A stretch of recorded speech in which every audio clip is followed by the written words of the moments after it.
안녕하세요. 사연을 부탁해입니다. 오늘의 사연을 소개하겠습니다. 어느 주말 아침 식사를 준비하고 있었습니다.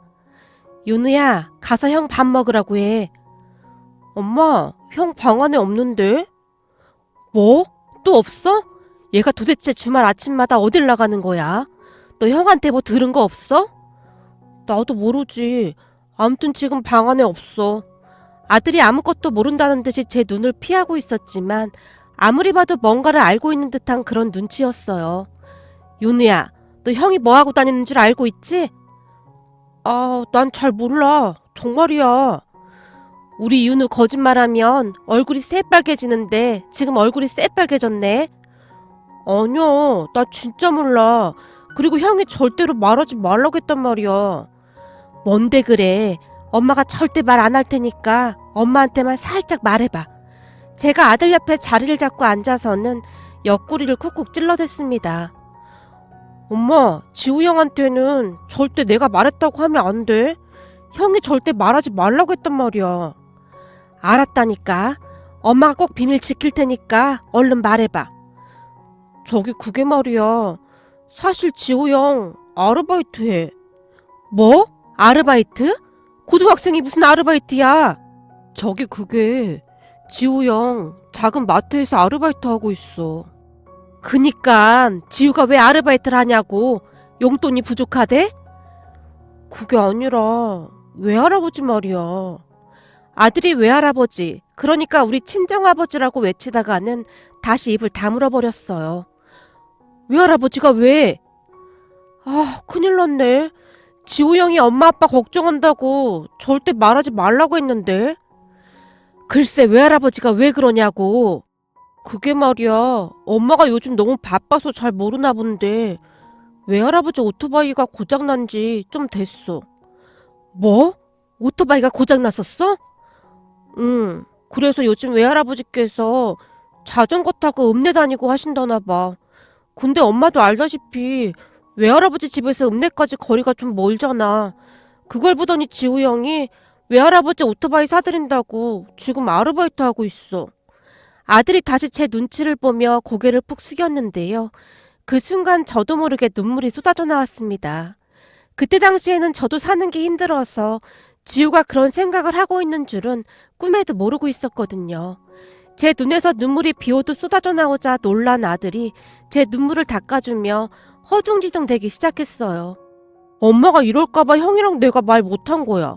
근데 엄마 잘못이 아니잖아. 엄마도 지금 엄청 힘든데 어쩔 수 없는 거잖아. 우린 엄마 아빠가 항상 자랑스러운걸?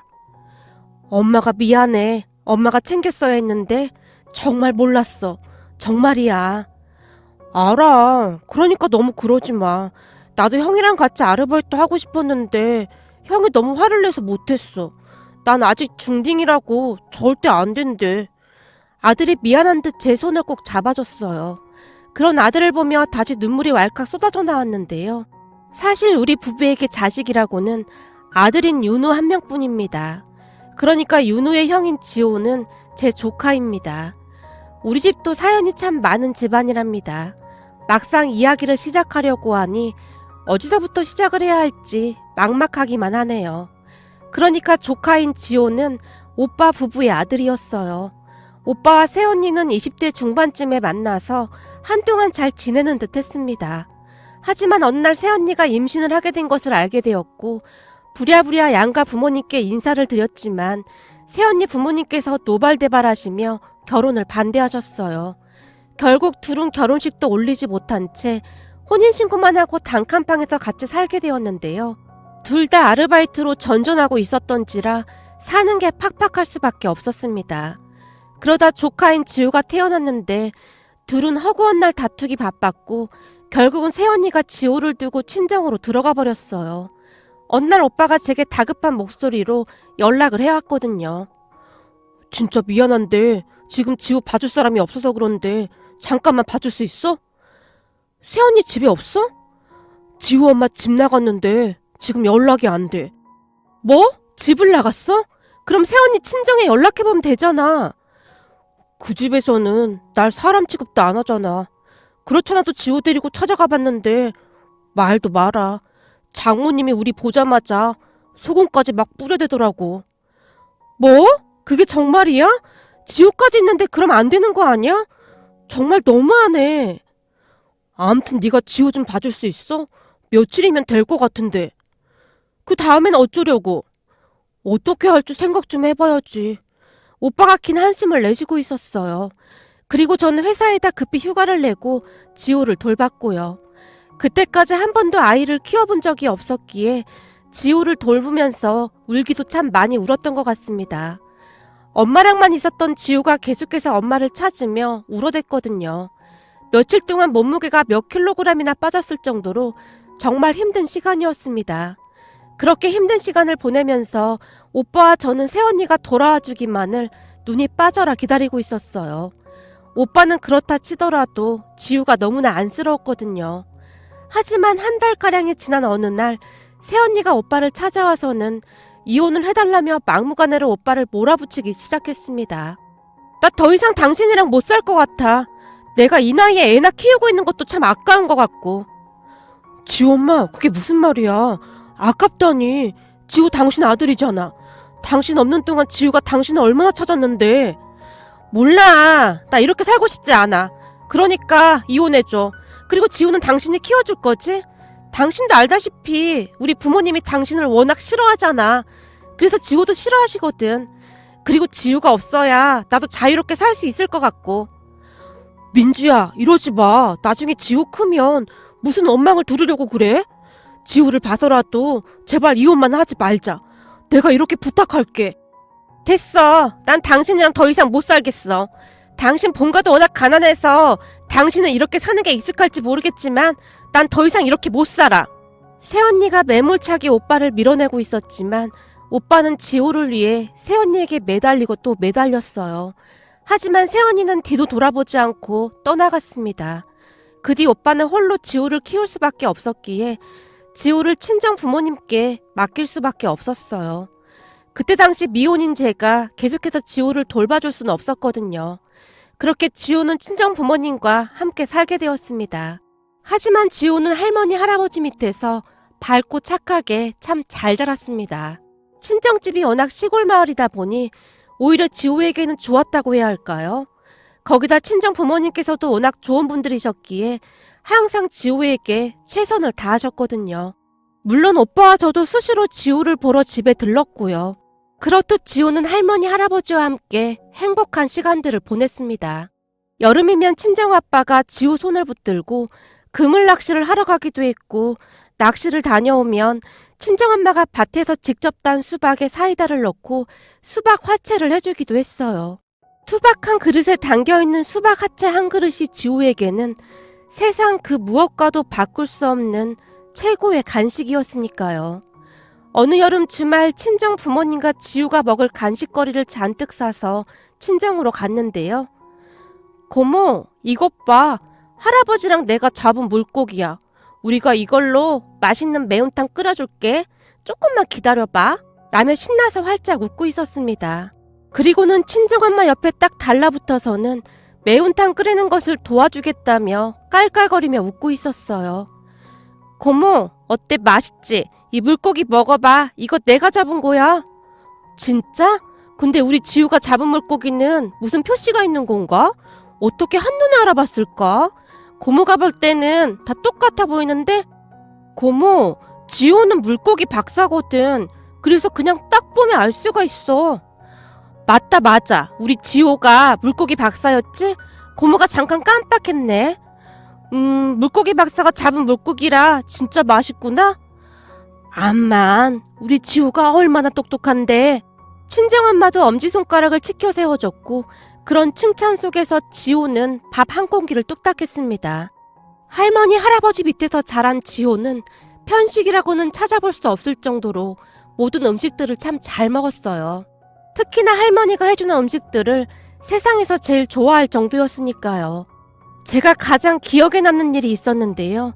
어느 날 친정에 내려갔더니 부모님과 지호가 마루 위에 앉아서 식사를 하고 있었어요.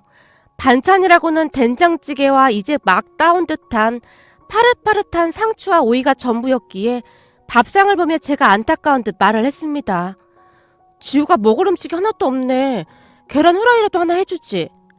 고모, 나 여기 상추랑 오이 엄청 좋아해. 봐봐, 이렇게 상추에 밥을 넣고 된장까지 넣어서 입에 넣으면 엄청 맛있어. 라며 지호가 활짝 웃었습니다.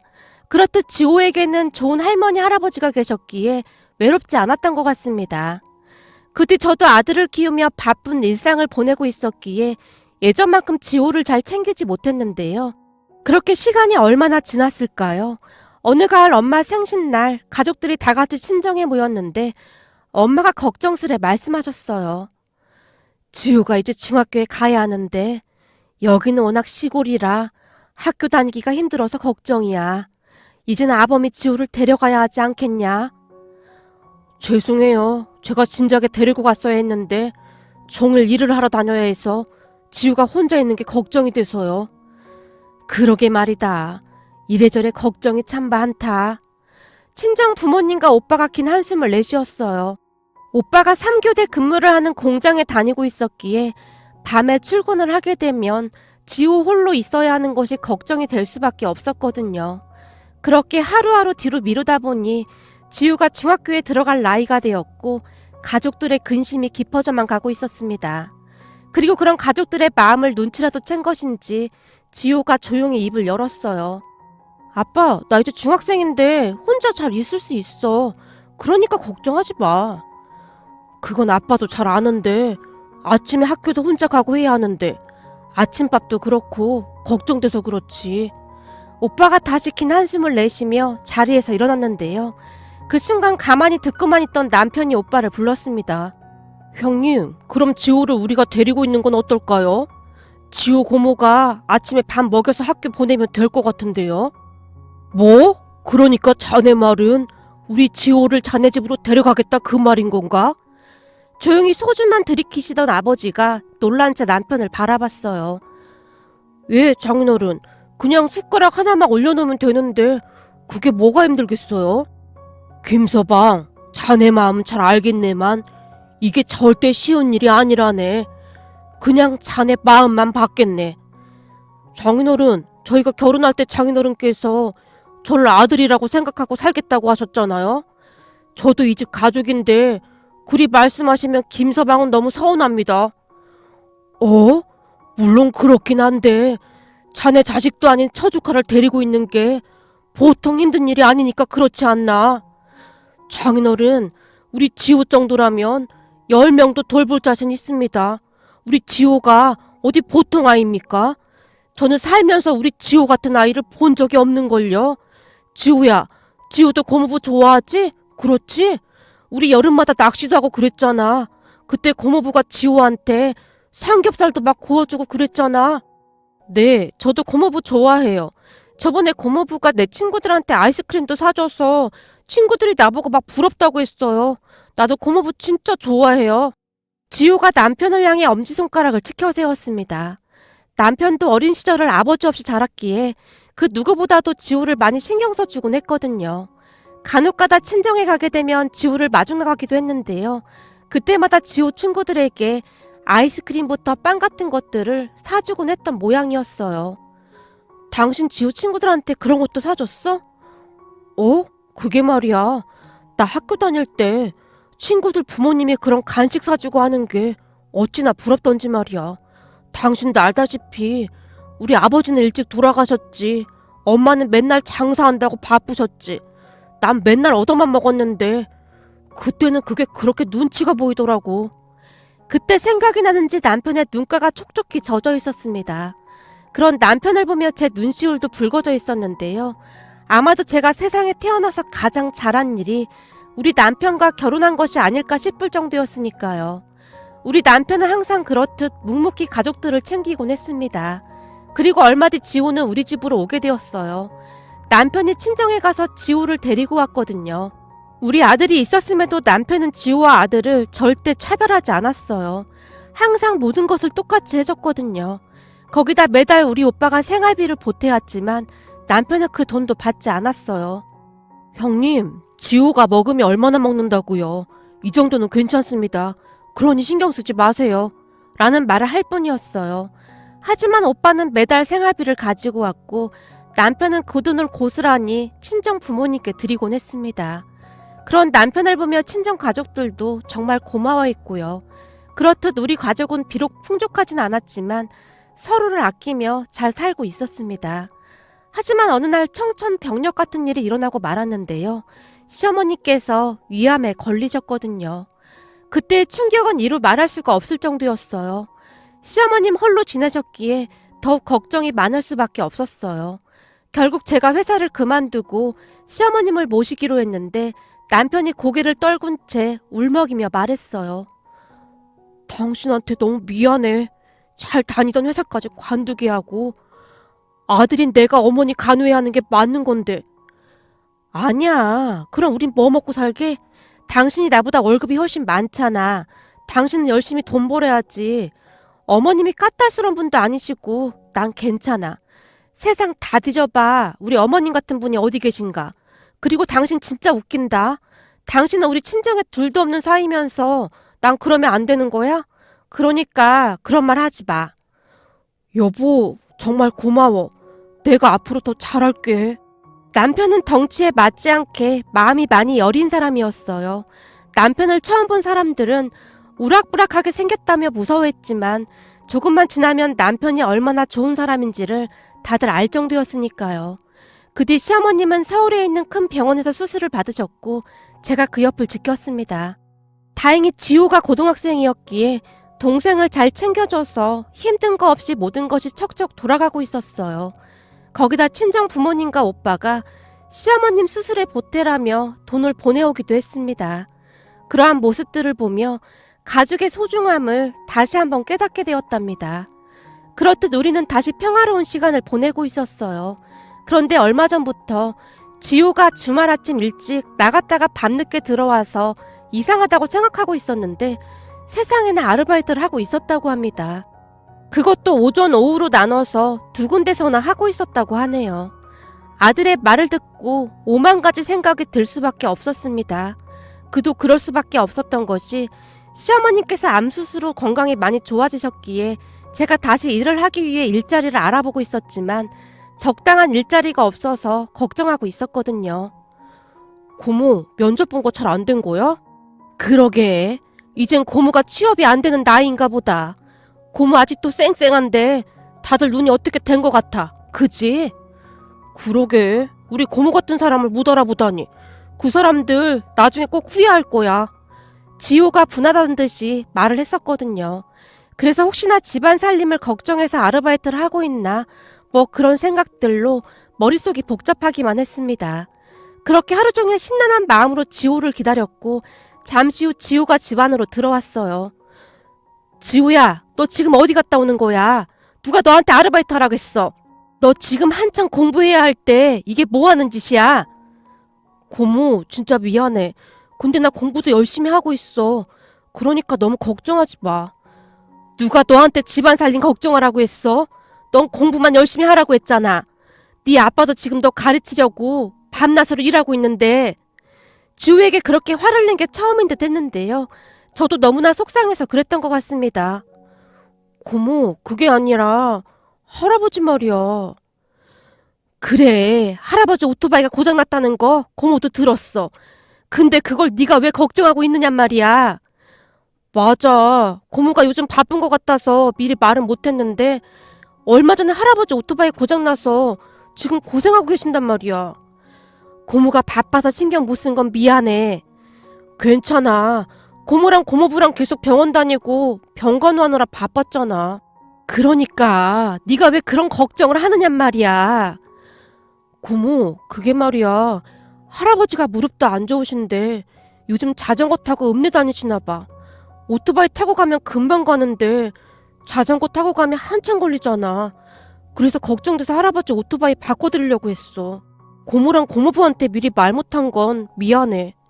지호가 눈물까지 글썽인 채 어쩔 줄을 몰라 했습니다. 워낙 착했던 지호였기에 누구에게도 말도 못한 채 혼자 해결하려고 했던 모양이었어요. 지호야, 아무리 그래도 그런 걸 혼자 그렇게 하면 어떡해.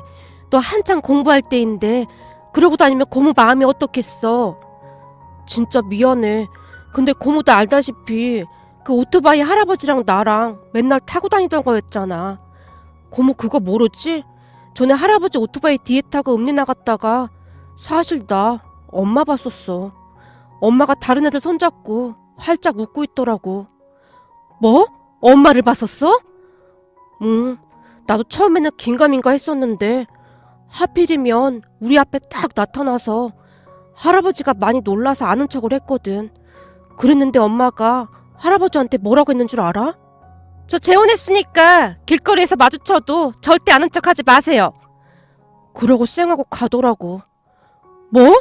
그게 정말이야? 그때 내가 엄청 어렸었거든. 근데 잊혀지지가 않는 게 엄마가 날 본 척만 척도 하지 않고 가더라고. 그때 할아버지가 당황해서 나한테 뭘 했는 줄 알아?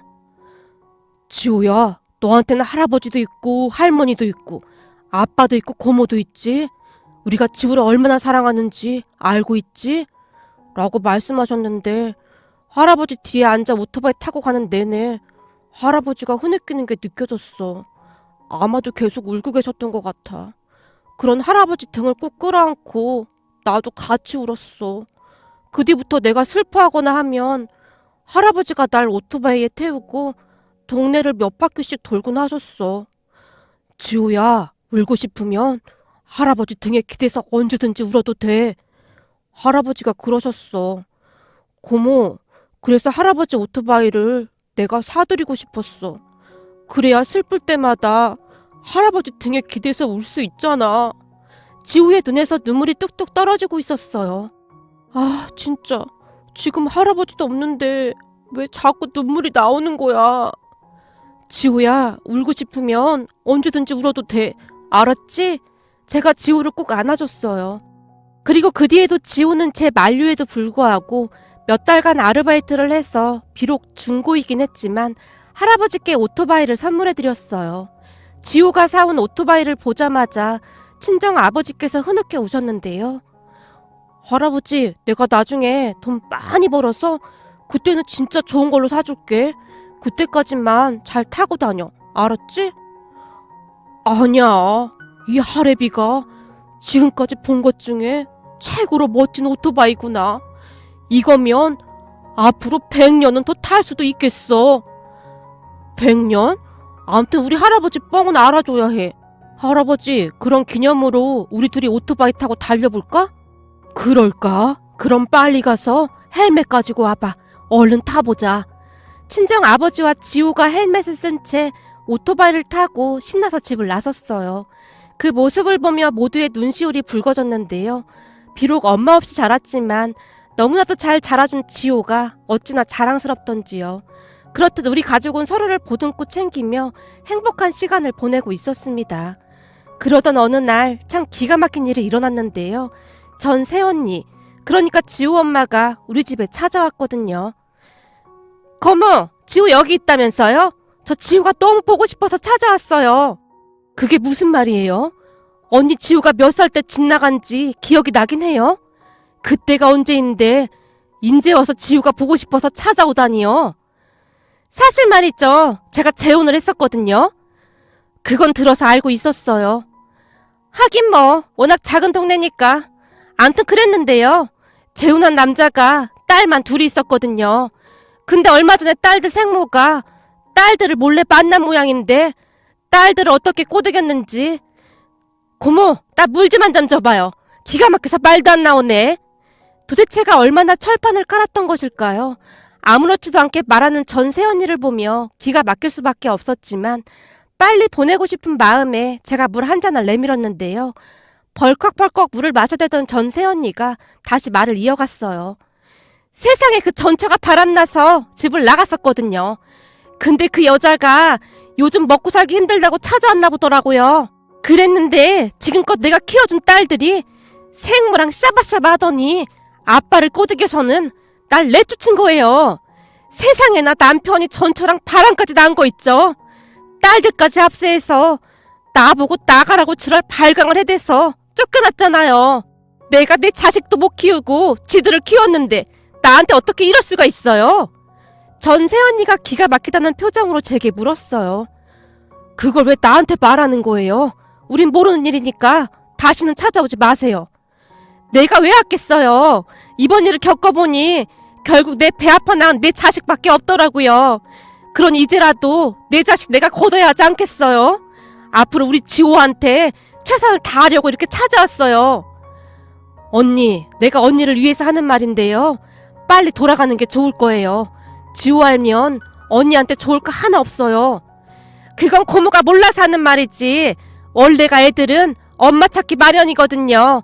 내가 키운 전처 딸들 봐요. 지 생모 나타나니까 뒤도 안 돌아보고 가버리잖아요. 다 필요 없으니까 그만 가봐요. 정말 어이가 없었기에 제가 전세 언니를 억지로 끌어냈습니다. 그런데 그 뒤 전세 언니가 집에 돌아가지 않고 1층에서 지호를 기다리고 있었던 모양이었어요. 잠시 뒤 지호가 오는 것을 본 전세 언니가 반갑게 지호를 불렀다는데요. 다시는 우리 앞에 나타나지 마요. 길거리에서 봐도 안척도 하지 말고요. 그때는 당신이 날 두고 갔지만 이번에는 내가 당신을 버릴 거거든. 한 번만 더 찾아오면 그때는 내가 무슨 짓을 할지도 모르니까 절대 우리 앞에 나타나지 마세요. 그때 길가에서 마주쳤던 날, 그날부터 당신을 단 한 번도 우리 엄마라고 생각한 적 없었어요. 그때 당신 눈빛이 난 아직도 생생히 기억나거든. 지호가 가진 모진 말로 전세연이를 몰아붙인 모양이었어요. 지호 말에 따르면 전세연이가 눈물을 뚝뚝 흘리다 돌아갔다고 하네요. 전세연이는 그 뒤 친정 부모님께도 찾아갔지만 친정엄마가 소금까지 뿌려서 내쫓아버렸다고 합니다. 그 뒤에는 전세언니가 다시는 찾아오지 않았어요. 다만 친정엄마가 여기저기 수소문해봤더니 전세언니 친정도 사는 게 많이 힘든 것 같다고 했는데요. 전세언니 남동생이 사업한다고 돈을 많이 날렸다고 하네요. 어느 날 친정엄마가 기가 막히다는 듯이 말을 했거든요. 전화에 몹쓸 인간이야. 먹고 살기 힘들 것 같으니까 지호 핑계대고 찾아온 거였어. 세상에 지 배 아파 낳은 자식한테 어쩌면 그럴 수가 있냐. 금수만도 못한 것 같으니라고. 그러한 이야기를 들으며 전세언니가 천벌을 받은 게 아닌가 싶었는데요. 어느 누가 그런 전세언니를 반겨주겠어요. 그 뒤 우리 가족은 아무 걱정 없이 행복하게 잘 살고 있습니다. 시어머님도 많이 건강해지셔서 얼마나 다행인지 모르겠습니다. 그리고 얼마 전에는 친정아버지랑 지호가 계곡에서 물고기를 잔뜩 잡아왔기에 그 물고기로 매운탕을 끓여서 가족 모두 아주 맛있게 먹었는데요. 이제는 시어머니까지 당연스레 친정 가족 모임에 참석하게 되어 더욱 즐거운 시간을 보내고 있습니다. 요즘은 너무 행복해서 입가에 미소가 떠나질 않고 있는데요. 앞으로도 우리 가족에게 행복한 일들만 가득하길 간절히 바라봅니다. 오늘의 사연은 여기까지였습니다. 즐겁게 보셨다면 구독, 좋아요 부탁드립니다. 고맙습니다.